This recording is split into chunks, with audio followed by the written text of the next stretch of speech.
You have a fascinating story. Like this reason why I'm here to talk about this fireside chat is, so Silicon Valley, they talk a lot about founders and like companies and starting it, but a lot of founders, like Brian said, he flew here and he worked at like Dig, right? That was his first experience. So a lot of times you got to kind of have the experience before doing a startup, and your experience is just fascinating, right? Like you have this mentality of go after a dream job, right? So I'll go backwards to before you go to where you are now. But like, I'm interested to hear a little bit like your story, right? You started a company, you work with Queen Rania. Like, who are you? Like, and like, what did you do in the Middle East that was like so impactful for a woman, right? So my story is kind of the story of an accidental entrepreneur, I call it. I started off out of college answering an ad in the newspaper for a communications job that ended up being for Queen Rania.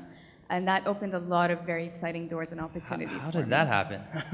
I literally saw an ad. Actually, my father brought it to me and said, you should start interviewing for jobs right as soon as I graduated. And I thought, I don't want to work for a government organization, but I need some interview practice. And got a call back a few days later, and it was her office. And I thought, well, I'll give it a shot. I'm not really too excited. And as soon as I walked in there, I realized what an amazing organization and what an amazing opportunity I would have. And so I was really fortunate to get the job and stick around for a few years.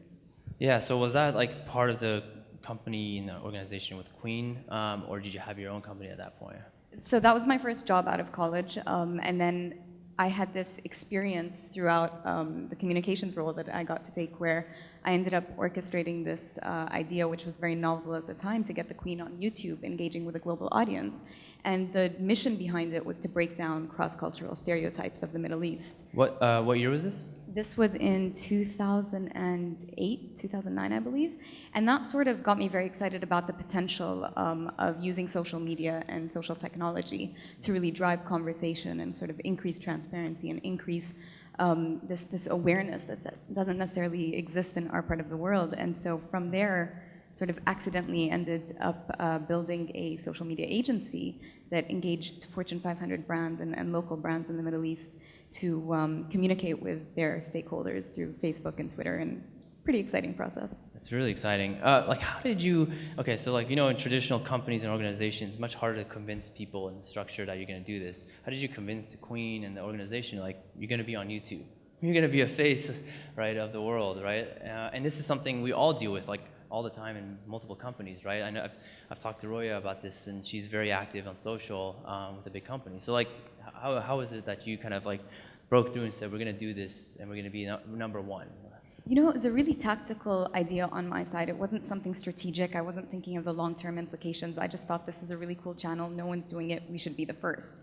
And I was very fortunate that I had a manager that believed in the idea, and more so that the Queen herself was very excited about the opportunity, and that she genuinely embodied the spirit of championing cross-cultural conversations. What was the conversations like?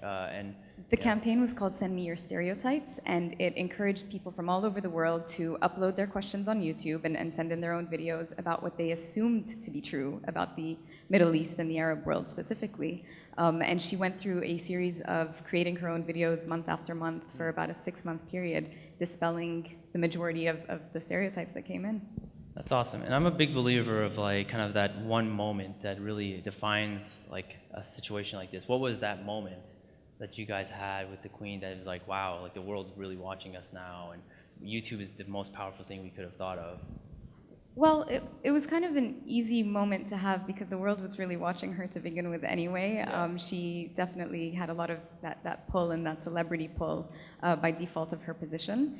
And so I think for me at least, on the social media and the marketing side, when I saw the numbers start going up within minutes of launching the campaign, and every time I would refresh the video, I'd just see it jump from 500 to 5,000 to 50,000, and then we hit the million within a few days, and I thought, wow, this is an amazing tool to really engage people. It's not just, you know, some ad that you put on TV and kind of hope that somebody reports numbers back. You actually see the engagement, see the conversations. And how long after did you decide this is something that I could do on my own and do your own company with? You know, I never really decided that. I just kind of I remember that this is so long ago that I'm trying to jog my memory, but I remember thinking that there must be something more that can be done here. And so we worked on a couple other strategies for her Twitter channel and her Facebook channel. And I didn't stick around long enough to see those roll out, but that's when I kind of started thinking that there might be something else to do. Okay, so when you spun out and you did your own thing with your friend, like, how did you convince brands that you're gonna like come work in the Middle East, right? There's a little discussion about that right now. We'll have a lawyer panel, like the bridging the gap. How did you do that with like your company? We worked with brands that were already established in the Middle East. Some of them were local brands and some of them were international brands. And so we were very lucky that early on we had a champion in one of the biggest telecom companies that existed in Jordan and was pan-regional as well. And she gave us a shot. We told her, you know what, this is what we want to do. We want to get you on Facebook. Again, a very tactical decision, not a very strategic one. And we said, we'll do this for a month for free. We won't charge you, just don't tell anybody that. And she believed in us and she gave us that chance. And then when people heard that we were working with a huge telecom, eyebrows were raised, and luckily nobody was doing what we were doing at the time. So it's very cool. Really, and what are the other kind of like brands that you work with besides like the Middle Eastern one? Let's say like one in the U.S. or Europe. We had a few pretty recognizable brands. So Mercedes-Benz, Saks Fifth Avenue, Samsung, BlackBerry, back when it was cooler. A few of those fun ones. And then like, what was like a key success story there?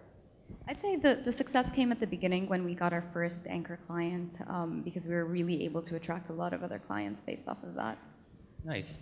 Now, there's a lot of discussion about like women's rights and like starting a company. You and your co-founder are women in the Middle East. What's that discussion like? What's your perspective on this, right? You know, that's something that I never consciously thought of as we were building the company. My co-founders both were male. I was the token female co-founder, I guess.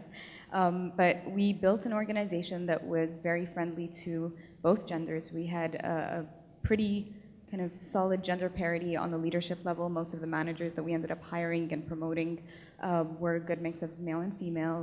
The team that we brought in was very female dominant as well, sort of on the ground level. Cool. So this is kind of like leading up to your story that you came here, right? I'm fascinated to hear like what led up to this like awesome, like, who's Nina Mufleh now? Like she's like a social media phenomenon. You're in the press, and you got featured by calling the Airbnb girl. So tell me this story. Like, how did this happen? You went on a trip. You wrote an article and blog. What did you do that like Brian replied to you on Twitter like in like seconds?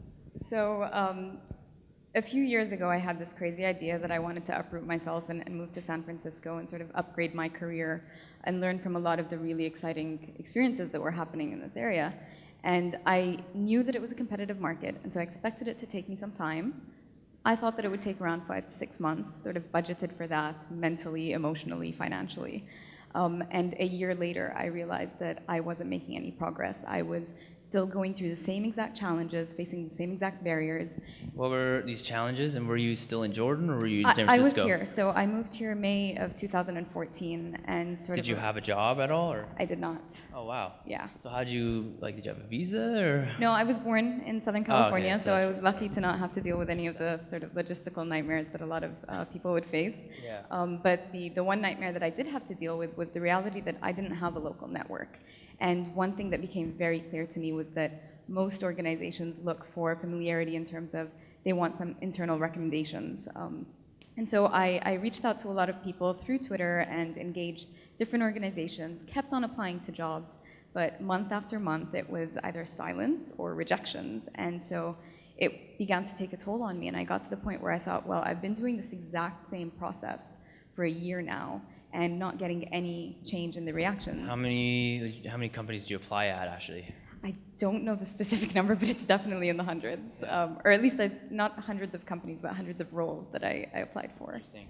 All right, and then like, what clicked? You was like, I'm done, like I gotta do something different. It was a moment of desperation. I just thought, I'm in a lot of trouble, money's running out, time is running out, I'm really enjoying my days in terms of I get to go to yoga class and I get to come back and the city's so beautiful, so I get to experience it every time somebody else comes to town and I get to take them around, but I want to start working and I'm not getting closer to my goal.